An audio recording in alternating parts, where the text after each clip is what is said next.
entertain. Okay. Go right down the middle of the road. Kevin, you're a host of Shark Tank. Wouldn't people say the same thing about you?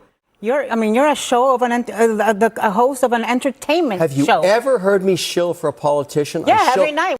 Andrew here, back with the Veil of Power. Kevin O'Leary sat on Abby Phillip's CNN panel this week and told the table that entertainers should go right down the middle and stay out of politics. Simple enough. Until Ana Navarro asked the obvious question. Kevin, you host Shark Tank, an entertainment show? Wouldn't people say the same about you? O'Leary looked straight into the camera and asked if anyone had ever heard him shill for a politician. Sir, we watch you do exactly that on this network every single night. Navarro's 5-word response ended the argument completely. We're also getting into the Kimmel Disney saga and what actually forced him back on air. Let's get into it. Good evening, I'm Abby Phillip. Let's get right to what America's talking about. A whole new world for the kingdom. Disney announcing that Jimmy Kimmel will return to the air tomorrow night after days of backlash over his suspension. The company has been facing heavy criticism after pulling him off the air over what Disney calls ill-timed Charlie Kirk comments. But after the Trump administration threatened to punish ABC unless they did something. Today, 400 celebrities signed a letter comparing it to McCarthyism, and some Americans said they canceled their Disney Plus subscriptions. Now, we're told that Kimmel will be addressing the firestorm tomorrow, but Sinclair, one of the big owners of subsidiaries, say it'll preempt the show from the stations that it owns. Joining us in our fifth seat is Bill Carter, the former New York Times media reporter and author of The War for Late Night. So, Bill, what do you think is behind Disney bringing him back? Well, I think Disney was pushed into the corner here. They had to make a decision. They were either going to capitulate or they're going to fight. I think they decided, given all the other circumstances, they had already conceded on the Stephanopoulos issue. They had conceded to Trump and paid off a settlement to him. And here they were. They had to either decide whether they're going to keep this star that they did like, they do back, or they're going to capitulate and give in. And I think they had no choice. I don't think Disney had a choice. This was clearly an abuse of power, and they could not give in. Otherwise, it would continue, and they could just had to stand up for it, not just because of who they are as a company, but sort of as the principle of it. I really don't think someone like Bob Iger, who has taken his reputation very seriously, the head of Disney, by the way, was going to concede that he ought to now basically say, all right, I'll agree, and I'll take away a star who I don't think did anything that seriously wrong. Backlash to the backlash to the backlash. I mean, I think at the end of the day, one of the big original sins of this whole saga is the Trump administration deciding to make it clear to the whole world that they wanted to be involved. I almost imagine if they had not done that, this would have ended completely differently. Kimmel and Disney would have dealt with this behind closed doors. Maybe he would have been suspended for a few days. They would have dealt with the affiliates and we would be moving on. But Disney was forced to respond to the assumption many people have, which is that this was an attempt of the government to chill speech, which I think, for a lot of Americans, they don't like that. I've been doing television for a lot of years. The only thing that matters long-term, ratings. Tomorrow night, who's ever writing that monologue for him, he's going to get his best score in decades. Probably. Everybody in America is going to be tuning in. They're going to score huge ratings, and that's what matters on TV. Secondly, to consider, I go back to an interview with Johnny Carson, I think it was in the early 80s, when he said, I don't get into politics because why would I want to piss off 50% of my audience? And I think all comedians should think about that. They're entertainers, and they want to entertain people who had a long day. They want to be lifted up, hear something funny. They don't want to be dragged down in the toilet of politics. Michael Jordan said, I want to sell sneakers to Republicans too. I mean, what is this stuff? Entertainers entertain. Why get into this whole thing of partisan politics? I think that's the lesson of this Kimmel thing. I think he'll do very well tomorrow night.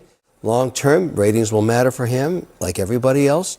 But the lesson to everybody is, if you're an entertainer, a musician, entertain.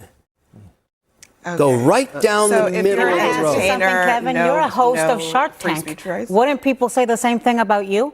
You're a show of a host of an entertainment Have you show. ever heard me shill for a politician? Yeah, I shill, every night when you come I here. shill for policy. I'm a policy wonk. I don't get on stage saying, vote for this man, this woman.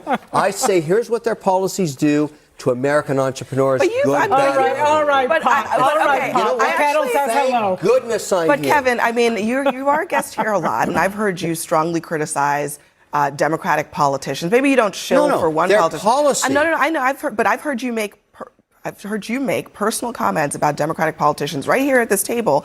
But to Anna's point, you have free speech rights just like everybody else does. I mean, Can I are point they out- not allowed? Are you? You're allowed to do it. Why is nobody? Why Johnny are comedians Carson not allowed? was down the middle mostly, but if you were president, he made fun of you. He made fun of you if you were president. He did politics, in terms of a joke. If you were president, you were made fun of. And the presidents did not then get their back up and say, we got to stop that. I don't like him doing that, because he was Johnny Carson. And for listen, one thing. one of the longest running comedy shows in history, Saturday Night Absolutely. Live, They has been making make fun of presidents forever. Absolutely. of every, And of every presidents have always, affiliation. you know what? And Abraham Lincoln had political cartoons made about him, and he didn't say close down the newspapers. I don't think And SNL made if you fun were of him. here in the 90s, Monica Lewinsky, Bill Clinton. Yeah. I mean, but the other thing, I mean, look, maybe what you're saying is true, but Sinclair, one of the owners of these affiliates, they were planning to air this lengthy Charlie Kirk special in place of Jimmy Kimmel. And guess what? They didn't do it. They backpedaled and they dropped those plans and aired Family Feud instead. If it was so crystal clear that viewers really wanted more politics, but just right-leaning politics, why did Sinclair back off that? I don't know that Sinclair backed off of that. In fact, Sinclair has actually made quite a stand by saying we're not going to be we're preempting Jimmy Kimmel's show tomorrow Right, night. but they were going to air on Friday a documentary. They said in their whole statement about Jimmy Kimmel, they were like, we're going to air this documentary instead, and then they didn't do it. And I don't have an answer for that, but I can tell you this, the conversation at the table tonight has not even touched on the fact that what Jimmy Kimmel did was insult an entire half of the nation and a grieving widow and people who had lost someone that was dear to them and a voice that was lost to America. And this was not about free speech, about politics. This was about somebody making a horrible decision. What was the insult? It was a horrible for him to come out and say that the murder was unrelated to what it really is, a leftist ideology that attacks someone who is a conservative ideology. Everybody knows that. And instead, he insulted half of Charlie Kirk, that's though. but what he did was he insulted half of America that was in the middle of grieving over the loss of someone we revered. But can I tell you And something? that being though? said, He just you didn't have to want also but you can have to also look and say, what is the FCC even for? But can I say the something? FCC is a licensing body. Last night, that grieving widow, with incredible grace and compassion wonderful. that I think I wouldn't be capable of, Oh, I agree. came out and said that she forgave the killer It was amazing. of the man who killed her two babies. So I would say that if you're going to, if you're going to honor the Kirks, if you're going to honor what they stood for in terms of, and I disagree vehemently with a lot of the things he said, but he stood for free speech. And so I don't understand how the way to honor a man who stood for debate and free speech is to stifle free speech and penalize. But the I piece don't you're missing, understand though, how Yeah, we but can Anna, admire Erica Kirk piece that you're for missing so in this- gracefully forgiving the man who killed the father And the of piece her that two babies, you're and choosing we to can't miss in this- forgive a the piece that comedian you're choosing for to a miss in lead-in this to is a the fact joke. that Trump is not the one who said get him off the air. Disney made a business decision. They have a fiduciary obligation to their shareholders, to their affiliate stations, and to their advertisers. But Phil, we were all And they here. absolutely did. Phil, we were all here when the FCC chairman went on a podcast and said we can do this the easy way or the hard way. Which is what and, the and FCC is here's supposed to do. here's No. what? No. Okay, No. Let's Okay. all right, hold on. How Let's many of just y'all let me have just read the play actual communications the Rand. after Let me play what 1934 Rand Paul that had to. established I'm going to the play what Rand Paul had to say I about have this too. because he was asked specifically about Brendan Carr's comments and whether or not that's what the FCC should be doing. Listen. Senator, do you believe that Brendan Carr's comments were appropriate? Absolutely inappropriate. Brendan Carr's got no business weighing in on this. But people have to also realize that despicable comments, you have the right to say them, but you don't have the right to employment. And the FCC was wrong to weigh in, and I'll fight any attempt by the government to get involved with speech. Right. All right, so look, it's pretty clear. The FCC doesn't have a role in saying, oh, Jimmy Kimmel, I don't like what you said. We're going to threaten your broadcast license. And sure, ABC has a right to suspend their host, even to fire him. But by putting himself in the middle of that, which he did intentionally, that changed the game in this conversation. And I really do think it probably changed the game for Disney in terms of how they wanted this to end, in terms of how quickly they needed this to end and bring Jimmy Kimmel back. No, I think that if we were to start with, again, the moment of forgiveness of Sister Erica, where we had a moment of interruption in a polarized society and really a spiritually decayed culture. I think your microphone just slipped into your jacket. If you Is that right? Move it up. All right. And what I was really saying was, Okay. All right, I'll give you a moment to just fix your microphone, but I promise I'll come back to you. Cornell is fishing for his microphone. I am very happy that this seems to be getting resolved, or it's moving towards a resolution, because we talk a lot about Kimmel, we talk a lot about Colbert. They're going to be okay, but there are hundreds of people that work on those shows. There's over 200 people that work on the Kimmel show, and these are people that were hurt badly because of COVID and shows being with skeletal crews. These were people that were hurt badly by the writer's strike that hurt so many TV shows. And so, it's not just Kimmel you're hurting. Yeah, and it's a lot of American families. Go ahead. I'm back. I appreciate that, brother. No, that when you have a moment of interruption, given the love of money tied to greed, bottom line, revenues and eyeballs, and the hatred escalating, deep distrust on both teams, Republicans and Democrats, how do you sustain that kind of moment of interruption? Because forgiveness is a form of love. John Coltrane's birthday tomorrow, love supreme. How do you sustain those moments to push back the forces of hatred, push back the forces of greed, push back the forces of distrust? And the only way you do it is by more examples in which people are able to say, I mean, Jimmy Kimmel, for me, I don't spend a lot of time on the brother. I don't think he's the most talented brother either. Now, that's one of the few times I might agree with Brother Trump. He's not the most talented brother. And even that slot itself doesn't have too many people of color. So, I mean, they do what they want to do. But I will defend his right to speak. Just like I defend this brother's right to be wrong or right, because that's a libertarian issue. It's a libertarian issue. And I think it's an American issue, Cornell. Well, it's a human issue. It is the First Amendment to the Constitution. The First Amendment that was made to the Constitution was about freedom of the press and freedom of speech. So we've dealt with the slavery. I know, but we have dealt with the legalities of it. Absolutely, but it's human. I want to keep it at the deeper human. I don't want flag waving. I want love, justice at the center of it. Listen, to your point, right? There's a lot of legalities of it. I think it's super important to talk about what should the role of the government be versus what should the role of a private company be. But then there's Jimmy Kimmel, the comedian, the human being. What should he do? What does he owe the country in this moment when he does come back? Well, I think he's going to come out and say something conciliatory. He's not going to apologize in a formal way, and he's certainly not going to give at the insistence of the Sinclair people to give a donation. I think that's kind of over the top. And he's a very strong-minded guy, Jimmy. I know him well, and he's a very good guy. He offered a very heartfelt comment to the family before any of this happened, by the way. So I expect him to be very strong, because he didn't bend here. This is an interesting thing. I think he would have been on the air already if he just came on and abjectly apologized. I don't think he's going to do that. I think he's going to try to clarify this and say, and I think he thinks that he didn't say anything that was the sickest conduct possible, which is the way the FCC guy said it. I think he was, by the way, he didn't know about the actual case, the prosecution's case on Monday night. So he was making a comment irrespective of that. So, and he's not the kind of person who would ever attack or demean a person after this kind of tragedy. So I think that's misrepresenting him. I understand people are hurt about it. I understand that. But I would not expect Jimmy Kimmel to be, prostrate with apology. Yeah, that's not his style. All right, well, we'll all be watching tomorrow night. I want him to enter. Let's start with Kevin O'Leary, because that moment deserves to live in infamy. He told an entire CNN panel that entertainers should stay out of politics, go right down the middle, fine sentiment, if he believed it. Then Ana Navarro asked the only question that mattered.